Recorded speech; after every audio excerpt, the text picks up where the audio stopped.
What's going on, my potential speedsters? Daniel here. Welcome to my Flash Season 3, Episode 2 spoiler review. Make sure you have seen the episode. It should take me about 2 minutes to recap it, then give you the pros, cons, and final score.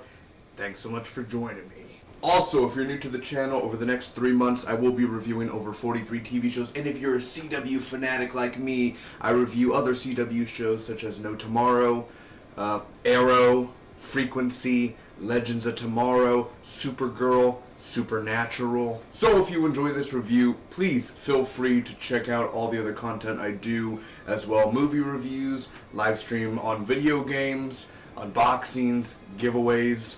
Check it all out. So, of course, last week we ended The Flash with Barry coming back to his timeline that he remembers from Season 2. And, you know, minor stuff has changed, little minor things. Joe and Iris are not talking to each other. And he kind of realizes little by little as he goes through the episode that things are starting to change.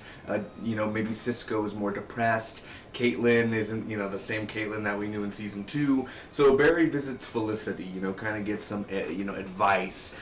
So Diggle has a son. He doesn't have the baby anymore, the little girl, so now we're presuming this is going to be Connor Hawke in the future.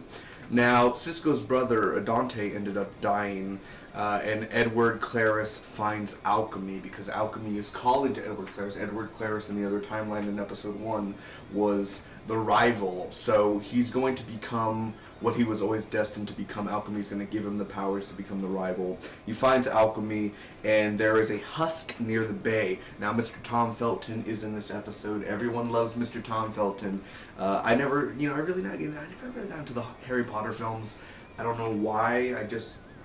And I was a kid. I never got into them. I don't know whether it was just the wizard spells or this and that, or, oh, look at me, I'll have glasses, and I'm Harry Potter. I just never was into it, I'm sorry. I remember Tom Felton being a guy with no beard and a white douche. Basically, that's all I remember of Tom Felton. I think he was a douche. I think he was a villain in there. Anyway, Julian is being a dick. He's basically being a douche. In this one, you know, he talks like this still. He's being a British, and I like Tom Felton in this role. So Barry sets up dinner, and Cisco is mad at Barry. So they go back in time to save Dante. Or no, excuse me, I'm listening to myself. Cisco is mad at Barry because he's like, you know what, you could have gone and you could have saved Dante, and you just think about yourself, you know, you should have saved me. That's why Cisco is so angry at Barry. So Claris is the rival now. He has the costume, he has everything, and he's going after Barry. So there's this big chase that goes down, and rival ends up escaping. Now Barry ends up telling Iris the truth about how in the other timeline, because in this timeline, the timeline that he went back to, Joe and Iris are not talking, but Iris and him never had that kiss. Never had the two kisses at all. So he goes into the Speed Force, and he's going to try to fix it again, or he's going to try to do something, and Jay Garrick ends up pulling him, John Wesley's ship. So we get a little cameo by Jay Garrick. He's in the costume, he's looking sexy, dude, better than ever, and they have a little talk. He gives him a little fatherly advice, even though he's not playing his father anymore. So he does a lesson, and he returns, he talks to Cisco, and he finds where the rival has been hiding. There he finds Dr.Alchemy. He ends up meeting him. He has this stone, and this fight ends up breaking out between the rival and the Flash. Iris gets everyone to come together and become a team, and they defeat the rival, and he is in this jail cell. Now, Barry and Iris end up kissing. They have their first kiss in this new timeline.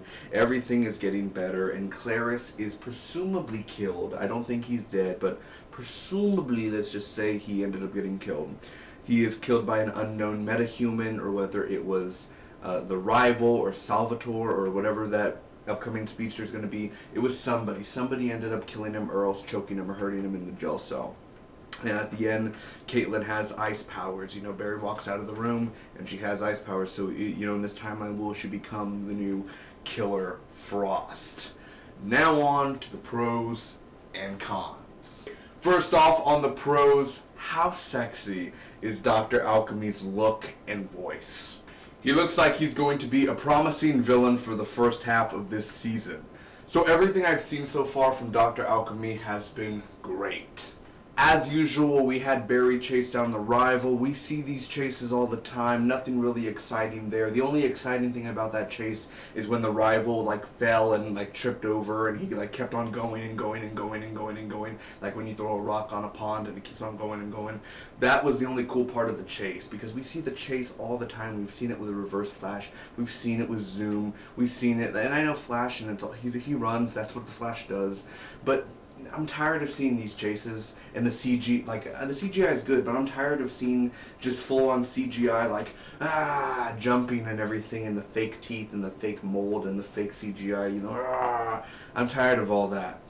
But with the action at the end of the episode, when it's the Flash versus the rival, and I mean Cisco, aka Vibe, he ends up coming out and he ends up helping him, and it's freaking amazing how the rival's just flying in midair, and then Cisco does his Vibe thing, and then he ends up going back, and then the Flash ends up doing a super freaking Iron Fist punch right to the like stomach area of the rival, and the rival's down for good. That is one of the best action scenes I have seen so far out of the whole Flash series. I thought it was a very nice addition for John Wesley Shipp to cameo as Jay Garrick in this episode. Of course, last week we saw him as Barry's dad, and now this week he is Jay Garrick, the real, the true, the one and only, the myth, the man, the legend, Jay Garrick. I'm sorry, but in all seriousness, man, I love the Jay Garrick costume more than the Barry Allen Flash costume. But what I love about John Wesley Shipp being on my screen is that every single word that comes out of his mouth when he's talking to Barry, it's motivation. And I said last week, I'm tired of the motivation. I'm tired of Iris, and I'm tired of all them being like, run, Barry, run. I'm tired of that stuff. But when it's coming out of John Wesley Shipp and he's giving him advice, and it's just emotional. And even if it's not about, you know, he's Jay Garrick. He's not his dad, but even the advice he's giving him just somehow is so emotional and raw. Another great addition was Cisco becoming Vibe this episode, or at least hinting at it even more. He had the whole glove, and he had the glasses. He looked freaking awesome. Now, last week I did say that the rival was a pretty stupid name, and it was. The rival. Ooh. Reverse Flash. Zoom. The rival. Ooh. And with this episode, when Alchemy was like, no man will be your rival, I was like, oh my god, it makes sense. It actually makes sense. Like, it hit me in the head. I'm like, that's why they call him the rival. Okay, I approve. And going back to Cisco real quick, I believe the actor's name is Carlos Valdez. Let's just give him a round of applause real quick for the way he changes Cisco's mood. He's played the Cisco we've known since Season 1 and Season 2, the happy, fun Cisco and entertaining Cisco, name-dropping all the future villains or giving them names. And then he played the rich Cisco, the rich and very self, he doesn't care about anyone else, basically talking about himself all the time. That's Cisco, and now he's played a more depressed Cisco, which he really sold it very well this episode. Now, one of the things I didn't like about this episode was the editing. Now, let's say when the Flash went to go confront the rival and Alchemy was there in the stone and everything, he shows up at the shipyard or the pier, and he shows up, and then 1 second later, like, the rival's like, hey Barry, like he's already the way the editing is, trust me, you have to watch it, and the way it doesn't feel right. The editing just kind of like boom, chops up, and it goes to the next thing, and he's like right there standing, and it doesn't feel right. It just feels like we missed a whole little scene where he's like, I'm here, rival, where are you? Like, it just missed, like, they cut a whole scene out, and then already the next shot is him standing there, and just the way the audio is, like, it's just a cut, and then goes right to the dialogue. It didn't feel right. And I think 2 particular scenes didn't feel right, where the editing just kind of, like, whatever, like, they almost chopped out a little scene there. Now, what I'm about to say may not have gone for everyone, but for sure, parts of this episode was really slow. Even though Cisco was entertaining and he did a great job, it was pretty depressing. A lot of stuff in here was depressing, as in like, oh my god, is this basically it?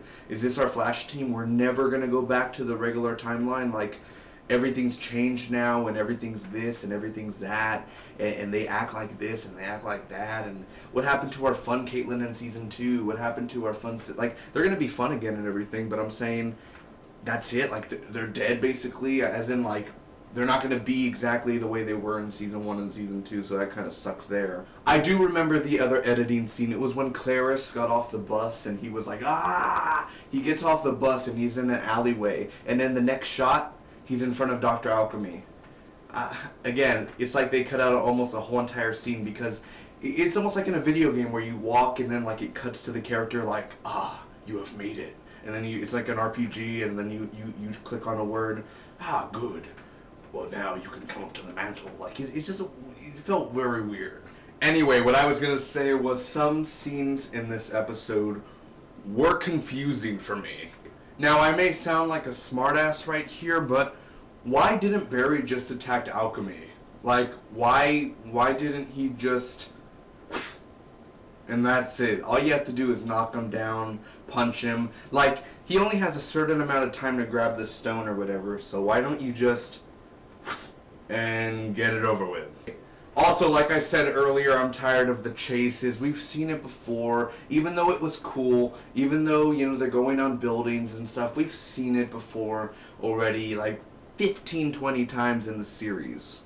And last but not least, for the cons, how did Cisco get to where the Rival and Flash were fighting? He said they're a block away, but I'm saying, how did he get there in time? Maybe he drove a car, maybe he ran, but I'm still saying, like, they were fighting. How did he get there at the exact right coincidence and time? Like, you know what I'm saying? It's just like a plot hole wise, as in, he says he'll go, and maybe it's a block away. I know it's not that far away, but just, he got there in time when, like, maybe Flash would have been defeated. Maybe he would have won by the time he got there. So they were still fighting when he was still driving over there. But other than those small complaints, I thought this episode was really good. It wasn't great, but it was better than the Season 3 premiere. That's why I'm going to give The Flash Season 3, Episode 2, titled Paradox, a B+. Thanks for watching, everyone. If you enjoyed, make sure to smack the like button. You can comment down below, telling me what you guys thought about the episode. Do you agree? Do you disagree? Share this with your friends, and hit that subscribe button for more awesome The Flash reviews weekly. Till next time, join the Big D Nation. Put the notifications on so you can always get the latest updates when I upload my reviews, movie reviews, Magnificent 7 review coming in the next few days. So stay tuned, check out the channel, have fun, and be part of the community. Till next time, bye-bye.